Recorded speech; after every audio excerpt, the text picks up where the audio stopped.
Welcome to an incomplete guide to personal growth. We invite you to take a breath and take a listen to our podcast that explores the wonder, humor, challenges, and sometimes those self-inflicted wounds on a journey of personal growth. Our weekly podcast conversations include stories, resources, and tools that you can incorporate into your daily life. We're the mother-daughter duo of Sydney and Kelly.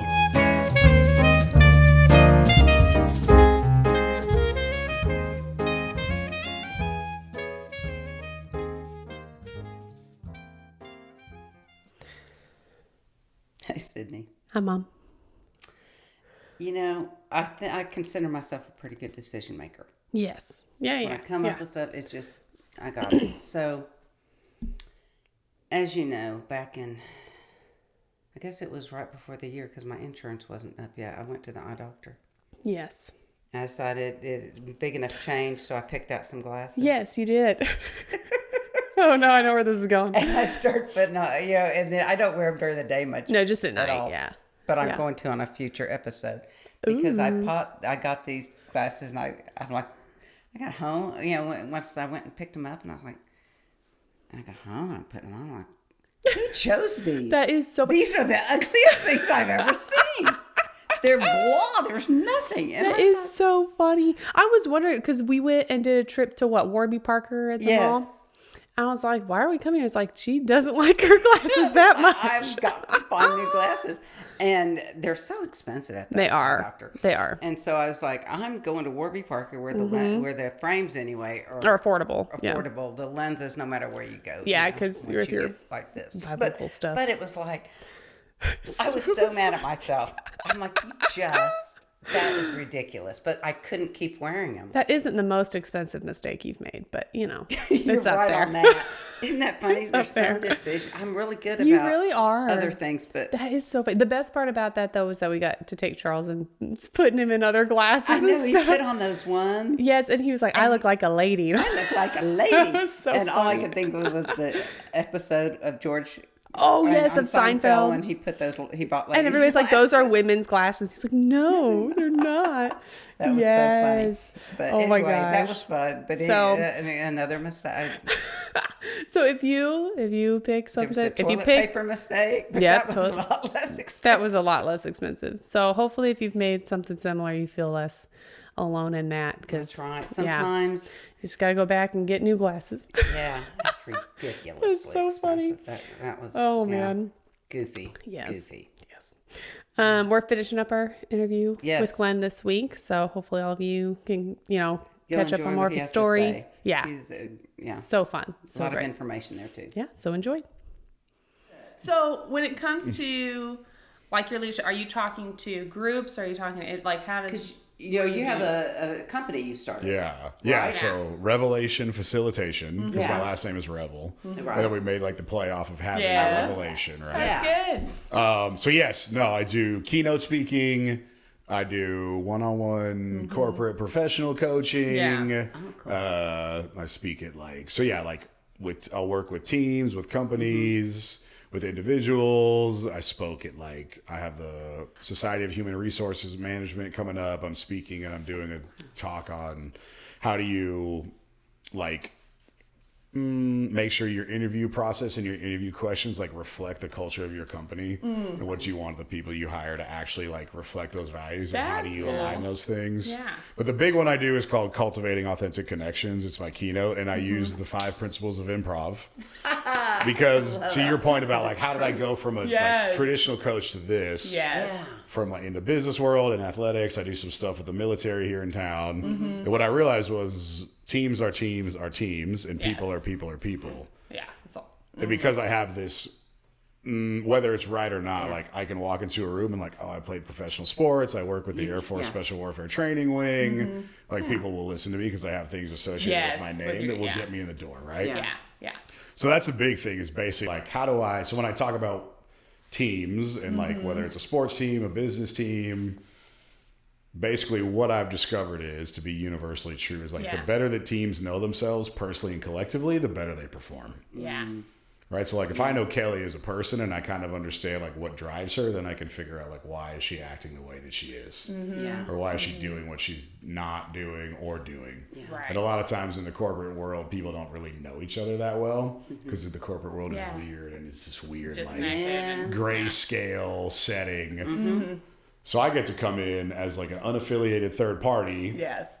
Then the boss even gets to like, they get to take off their leadership hat and they just get to be themselves. That's I do all the work for like 90 minutes to 2 hours, right? Yeah.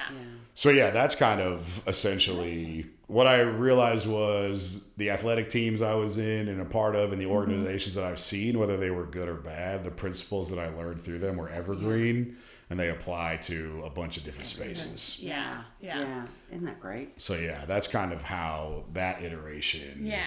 And then I realized, like, I can orate. I am a good speaker. I can relate to people. I can. I'm generally an authentic individual, and I think that comes off pretty immediately. Yeah. So there's usually not too many like guardrails that are up when I'm in the room. Right. So yeah, so it seemed to be like a natural. Yeah. I think everyone's like, "How did you get all these opportunities?" And I'm just kind of like. Be authentically being myself. Yeah. You do. You're out there, and you. How long have you been in San Antonio? 2017. So you've been okay. Oh, so not not almost. long. Yeah. But you. I guess 8 almost. years. Yeah, 8, 9 years. Which is the longest I've lived anywhere. So Wow. from 2010 to 2017, when Yeah. I was like playing arena football and coaching, I moved every year on the year for 7 years in a row. No. Wow. Because I was like, that's the industry. Yeah. Oh my gosh, So that's awful. good. Yeah. And you do, and you've and I think you meet people. You've gotten involved in the city itself Yeah, for sure. through different organizations, different leadership things too. Yeah. So that helps you get. So when it comes to, let's say, a client, and everybody's different, but what are maybe like some common things with either, I don't know, with either, like we're here for personal growth stuff, or like common things that you like, I don't know, tips that you tend to give out all the time. Oh, yeah. Yeah. So everybody does a 80-20 evaluation. So Pareto's principle, are y'all familiar with that? So 80% of your outputs come from 20% of your inputs. Oh, okay. So what they do is they go through their calendar week by week, month by month for an entire year. Okay. And they list out anything that brought you, on a scale from 1 to 10, anything that brought you joy on an 8 or above, write it down. Okay. And on a scale of 1 to 10, anything that brought you pain, 8 or above, write it down. And they literally go through and highlight like who the people are, where the places are, what the activity is.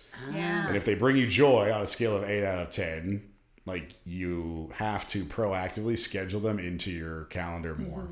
Okay. And if they bring you pain on a scale of 8 to 10, try to get rid of them or delegate them or whatever. Yeah. Wow. And usually what that tells me and what that tells them, really it's a trick because I'm making them explore. Like I was going to say, this is a self-reflective exactly. thing. I just That's make not it look called that way. I just make it look like a calendar thing. And so we go through that and then I'm like, cool. Why was this so fun for you? 8 out of 10 ranking? Yeah. And so there's this concept of, are y'all familiar with the Japanese concept of ikigai? A-K-I-G-A-I. No. So ikigai is this idea of it's 4 things. Okay. It's basically what you love to do, what you can get paid for, a world that the problem needs you to solve, right? And of course, I forgot the last one. It'll come to you. Stupid. What you're good at. There we go. So what you love to do, what a problem the world needs to solve, what you can get paid for, and what you're good at. But when you can take all 4 of those things together, think of it like twine, right? Yeah. When you intertwine all 4 of those things, like then you're truly living your purpose. Cool. And so that's where that originates from, is this idea of like, this is what I'm good at, this is a problem I can solve, this is what I can get paid for, and then like taking all those things together. And then usually what happens is when they look at their calendar, those things that bring them joy on an 8 out of 10, all 4 of those things came together. And now they know where to focus. Yeah. Or put more, or why you're good at it, right? And all that kind of stuff. And it just helps them. The other keynote I give is called Rediscovering Your Passion and Your Purpose. And that's basically what I walk them through. Yeah. Like how I went through that process for Yeah. myself, right? So that's like the big thing. And then there's other things that we do as well. Yeah. That's kind of the big one, because then basically it gives them guideposts of like, oh wow, this is like, I like to do this and this is why. Yeah. And then they start to understand the why behind the things they like to do, and they can do more of them and be intentional about it. And then the things that get in their way, like get rid of them as much as you can. Yeah. Right? Yeah. That is so And then cool. it starts to like really crystallize what their purpose is and what their passion is. So yeah, it's a like, I don't call it therapy, but it gets compared to that a lot because it feels the same, right? Yeah, because you're looking inward and finding your joy and finding Exactly. So I like to say like therapy heals the problems from your past, and then it's like coaching in the way that I do it, like gives you direction for your future. Yeah. But you have to look back. You do. And I don't have any kind of like, even though I have a master's degree in sports psychology, like I'm not an LPC. I don't have any of those things. They have their purpose. Yeah. And you know. Mine is almost more lived experience. Like I was and am a high performer. Like I call myself like a reformed high performer, kind of is what I call myself. Right? I don't know. See, that's my question. I don't know how reformed you are. No, I look at what you do, and we haven't even talked about your comedy, and that I just am. That takes a lot of time. Yeah.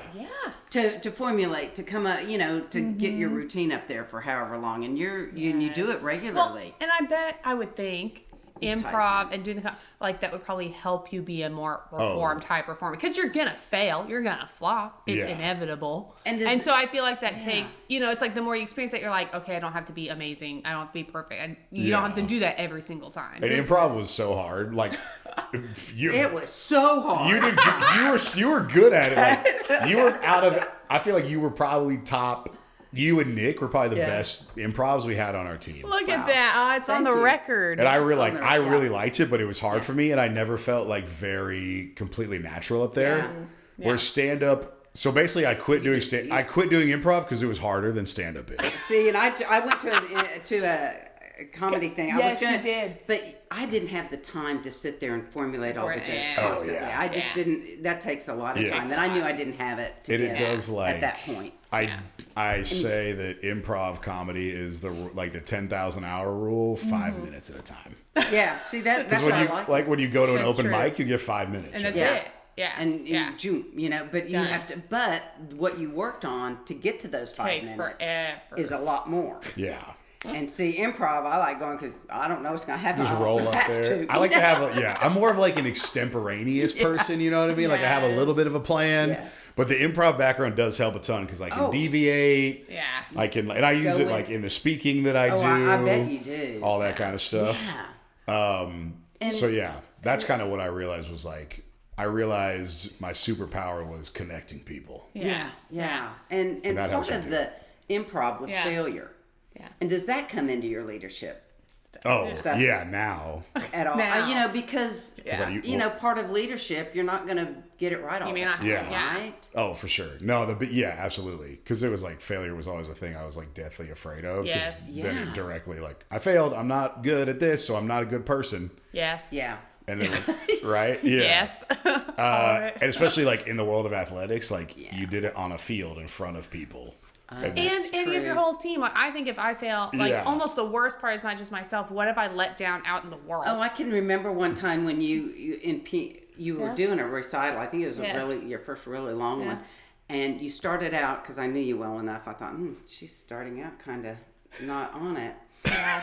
And I was wondering, and by the end you were just it was a rough start, but I got there. And so I was like, how did you do that? She said people were out there and they were expecting something, and I wasn't going to let them down. I better be freaking good. That's true, dude. That's very true. That's the performance. I better be good. And then in the world of sports, right? Like there's someone in a striped shirt that will literally be like, number 71, false start. And tells it to everybody.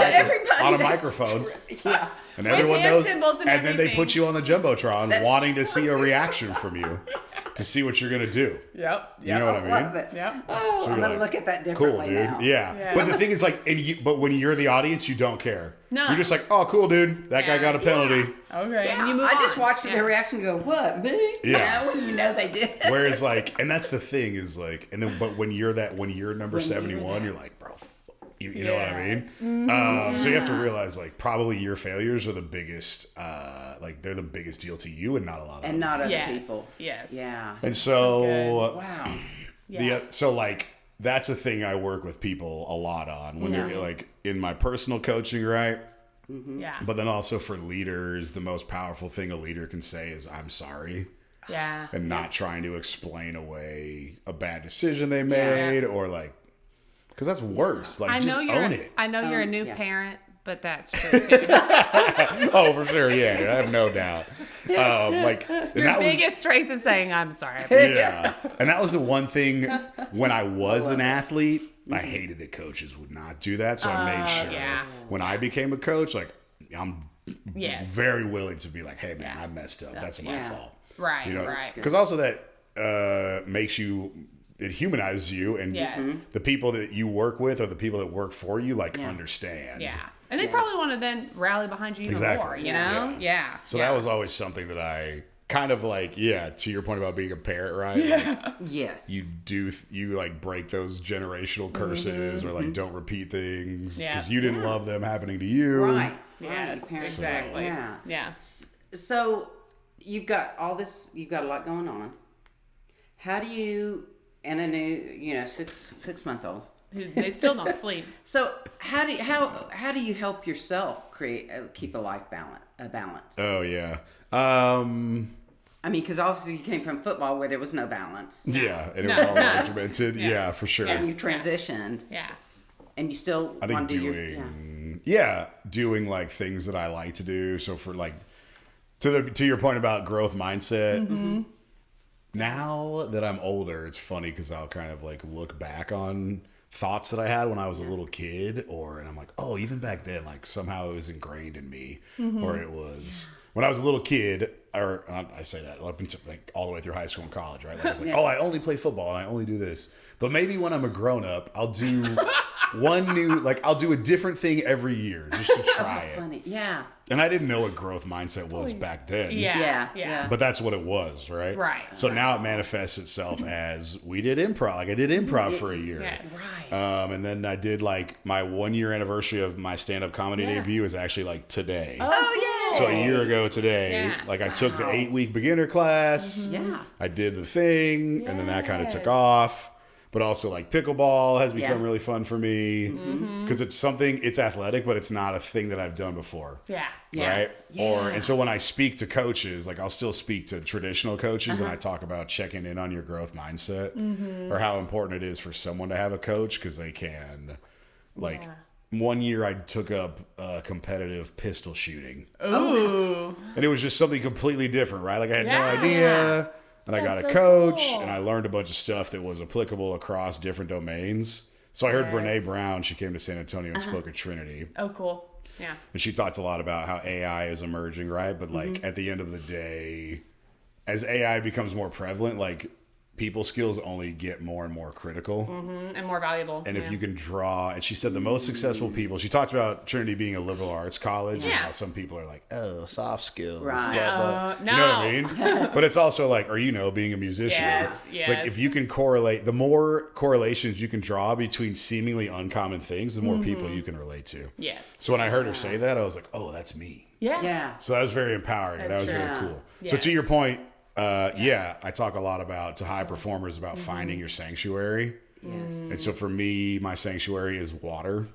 Like I love just like floating in a pool or going to the hot tub or going to the beach. And even I would, when I was coaching and when I was playing football, now looking back on it, I realized I was self-soothing because especially during training camp when things were really intense and it was 2 weeks of like multiple practices a day, the only thing I wanted to do when I got home was like just go float. I lived in an apartment. I was like, I just want to float in the swimming pool Yeah. for like 30 minutes. Yeah, it's definitely chill. the self-soothing Right? for sure. Yeah. Or I love driving I will just driving- drive. I will just like go for a 45-minute drive just to do it. because it's an escape because you're Yes. you're like nowhere, right? Like you're not where you were, but you're not where you're going. Yeah. Yes. And in grad school, I lived in San Angelo, so I'd drive from Austin to San Angelo. Yeah. And then the best part was like for an hour, there wasn't any cell phone service at all. Oh, that's awesome. So then I was truly like unavailable and Angelo, yeah. unbothered. Yes. You know what I mean?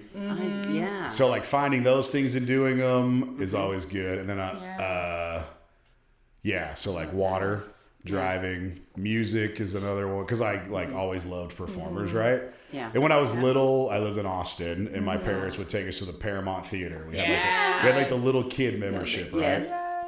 That's so cool. And so when I was like, I would see performers, whether it's musicians, I think music is like, if I can relate to it, then I like it, right? But even like performing, and now that I like have started doing, like when we did, like it's very physical. It is. And then I did some stuff for Corneation this year, and that was like a bigger theatrical production with like costume and makeup and choreography. It's very physical. Yeah. Yeah. And so I felt very connected to that. Yeah. And so I think like I could appreciate other people like now that I've now I'm appreciating that more as well. But yes. So as far as like work-life balance or like like doing the things you want to do and making sure you can, right? Yeah. And luckily my wife is nice because it's like opposite of me where she loves to chill and be home. Yeah. So y'all create that balance. Yeah, exactly. Because that's so important too to have that. You overlap, but you have your things. Exactly. And, so like finding your sanctuary is important because it recharges your battery. Yeah. And just doing, even when you get older and have like kids and a family. I have a guy that my friend's name is Tim, and he like runs his own business, blah blah blah. But every year he'll go on a company retreat, even though he works for himself. I love it. And he like rents a cabin in Arkansas and goes mountain biking. Oh, you can't and do just that. like That's great. does his own strategic planning, blah blah blah. That's so cool. But that's funny because Sydney and I were talking about pickleball and how addiction. She said, "I think you're addicted." You're And I addicted. said, but I am. That's But you know, I started thinking about why. And I know all ages play it. Yeah. But I think part of it is once you get a certain age, where do you play? Yeah, where do you meet? That's a good where point, Do you, Where do you play? Yeah. You know, and so you can play again because I don't like going to the gym and just doing this. Didn't do it for me. If I had a trainer, it did, but that got expensive all the time. You know, because that one keeping company. You know, Keeping company. That's funny. but. That's true. It's both social, but it's also a way to play. Yeah, you can like reconnect to your... Yeah. And so I like it's finding that balance. Yeah. So. And I did a little bit, in a very, I think, shorter time span of like trying new things and just doing something that you haven't done before just to do it. Because after my divorce, it was like, well, I like don't want to be where I was. What am I going to do now? I have some extra time. So I I go to a dance hall, and that actually became more of a regular thing, but I went to a dance hall for the first time, and they had like dance lessons at the beginning, so I'm like, okay, I guess I'll go check this out, do that. Line dancing. Yes, or I like just go to a bar by myself and then end up like chatting to people, or I'd like make sure that I'd like go hiking different places because I wanted to, and like it's like just do different things. Yeah. To like get yourself in a. It pushes you, a little extra. Yeah, for sure. Yeah, definitely. Yes. So if you had, is there a book or two that you would tell people, this is a good book you might check out for leadership or for fun? So like a really impactful book that I read was called Tipping Point by Malcolm Gladwell. Oh yeah, I know that. Mm-hmm. And so same guy that actually kind of like, as I was getting ready to retire, he was like, you should read this book. You might like it. And so basically it breaks down, like there's 5 different types of people in the world. Mm-hmm. Then there's like the connector, the maven, and there's 3 other ones because they're not me. So I didn't. It doesn't matter. I'm the same way. I love it. But essentially when I read what he had to say about the connector, I was like, oh my God, dude, that's me. Like you just connect people because you like to, because you think they can benefit from each other. Yeah. So that was cool. That was like a really impactful book that I read. Okay. Oh, dude, I don't know. I consume like a lot of information and books and stuff because as I do my personal coaching with clients, I'm always kind of, if I'm like, the things that I pay attention to, I feel like could benefit you, right? So if Kelly told me about something and I'm listening, I'm like, oh, this would benefit Kelly. But yeah, Tipping Point by Malcolm Gladwell for sure. Dude, there's like a bunch of. Do you read for fun too, or do you just read? No. I like to. Yes, I have this little series called. It's this character named Dirk Pitt. Okay. So Dirk Pitt is like if you took James Bond and Indiana Jones and smashed put them them together. Oh, cool. Do you remember the movie Sahara with Matthew McConaughey from 2005? Yes. That's Dirk Pitt. Oh, that's Dirk Pitt. Okay. It's literally the book. Like, yeah. So my dad gave me one of the books when I was a little kid, and I read them. I've been reading them like chronologically in order that the writer's written them in. Yeah. Oh, good. So he wrote 28 of them. The writer's name is Clive Cussler. Okay. And then him and his son started writing him together, and he named his son Dirk after this fictional character. Gosh. So now Dirk Cussler writes these books. So whenever I read, like, my wife jokingly calls it my vacation book because I take it with me and stuff. Oh yeah. So yeah, that's like my we call it periodizing your writing or your reading, right? Because it's like, and sometimes I like read for business, and others like read my fun book. Yeah, that's good. Yeah, I did. Yeah, that's another just like a cool book that I really loved is a book called Dark Days, and it's by Randy Blythe, Blythe. Okay. So Randy Blythe is the lead singer of a metal band called Lamb of God. Oh, okay. And so Randy and his band went to Poland. Someone died at one of their concerts. Oh, wow. 3 years later, they went back to Poland and they arrested him and charged him with murder. Whoa. And it's his story. Like, so he was in the Polish prison system. They had a working guillotine still. This was like 2010. They had a guillotine from the Cold War still. No. And so he basically talks about, and then his wife also writes part of the book. So he writes about his perspective, like, and then her perspective, trying to get him out and hiring the lawyers. Well, that sounds fascinating. Yeah, it's cool. And he talks about like the power of me. Like, he obviously didn't speak like the language there, but like, him and the prison guards that would always take him around like loved Metallica. So they would listen to Metallica together. So that was a cool, and that's like that was a cool book. It's a good one. It's long, but it's very interesting. Interesting. Okay. So that's like another cool, and it's So that was like just like a fun leisure read. Yes. Okay. I do have another question. Yes, go ahead. Sorry. You're on a ton of these committees. Oh yeah. What is that like, and why do it? why do that? Yeah. Why put yourself through meetings and like why? Why put yourself in meetings? That's I love so that. Why do it? Initially, because I was like performance driven, right? Like, wanted to get recognized for things.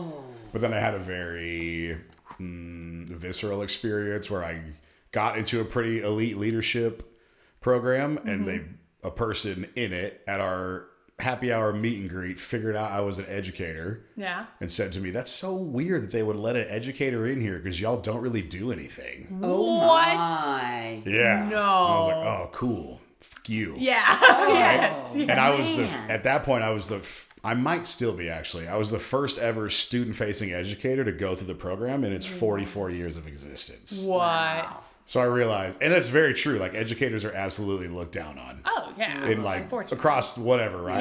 Yeah. Across the board. So I was like, interesting. And then as I went through this program, I realized like, oh, I'm very much a wild card pick. Like, people just want to see what I'm gonna do or if I can make it. Oh my gosh. And so I realized, like, cool, if I'm gonna represent every educator that's never gotten this opportunity, like, then I'm gonna be the best at it. Yeah. Well. And what I realized was because I was in education, I would not get people were not gonna come up and ask me to serve on a board. Because I didn't work for a company. Insert big company name here.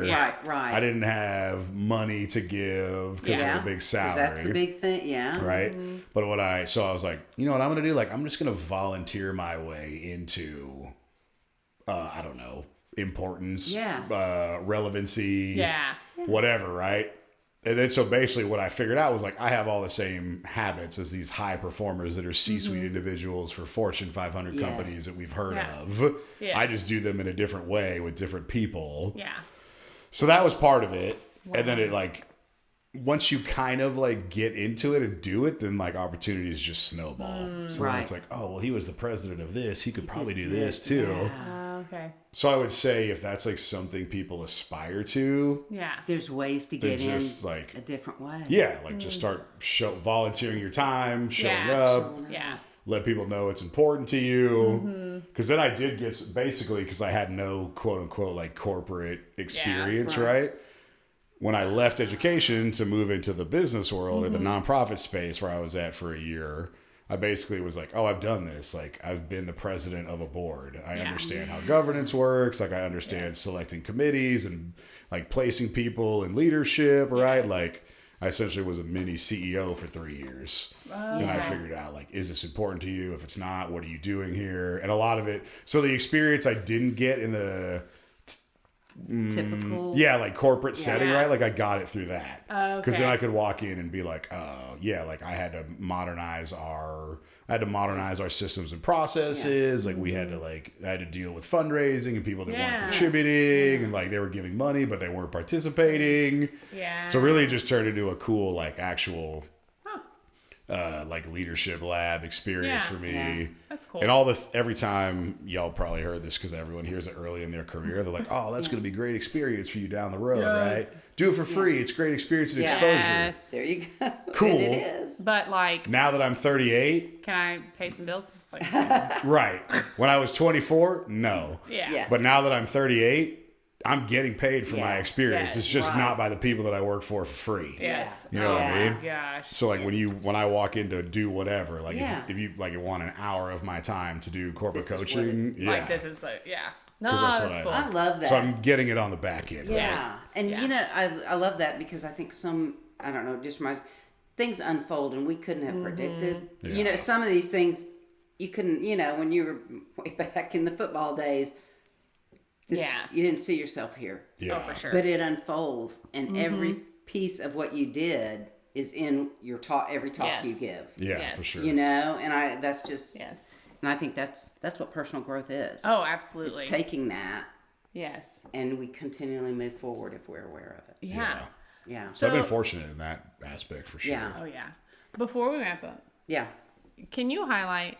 You were telling us about your heckling services. I was just gonna say that. This is the best. So did you come up with this idea? This is a thing that's been on the internet. There's like big time people that do it. They call it country club adjacent or the back off challenge. Okay.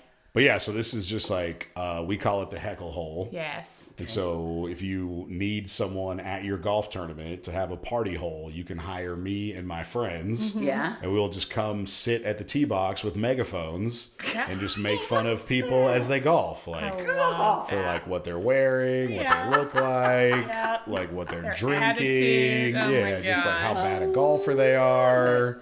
Love it. Yeah, because like if nothing else, having been an athlete I think I was an athlete from like the time I was 12 till I was 26. Wow. Yeah. And then coaching after that. And then So, coaching like, too, I can, yeah. Like I can Yeah. recreationally talk smack at, About- at a pretty yes, elite you- level. Yes. You know? Yeah, that's kind of a And I could requirement. do it without like hurting people's feelings Yeah, too much. Yeah. There's a way to do. Yeah. And it's just just break. Like sometimes golf is like a little stuffy. Yeah.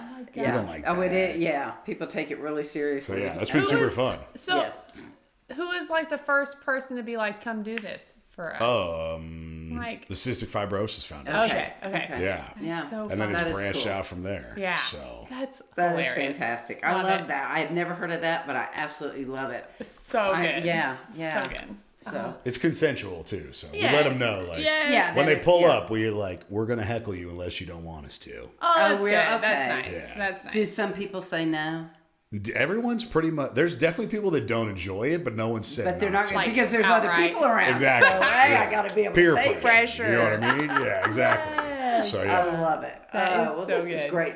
Yes. Glenn, thank you for being Thank here. It's you. Oh, just no been problem. My pleasure. wonderful. Yes. And Lots of good Yeah, information, and I think people can, draw from your experiences and kind of apply yeah, them. and for we sure. will on our website we'll connect Link everything. the books, Your personal stuff. Yeah. web page and all that good stuff too. Sweet. So Absolutely. thank you.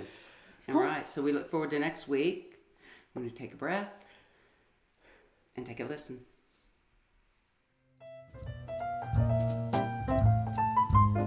Thank you you for listening to this week's episode of An Incomplete Guide to Personal Growth. There are many ways you can stay connected. Follow us on Instagram at An Incomplete Guide Podcast, where you can sign up for our email list and get posts that delve deeper into our weekly topics. Make sure to subscribe to our podcast page wherever you listen to your podcasts. We would really appreciate a rating and sharing us with your family and friends. We're so glad you chose to spend your time with us and hope there was a thought, a resource, or a laugh that you can take on your journey. We'll be here every Tuesday for you to take a breath and take a listen.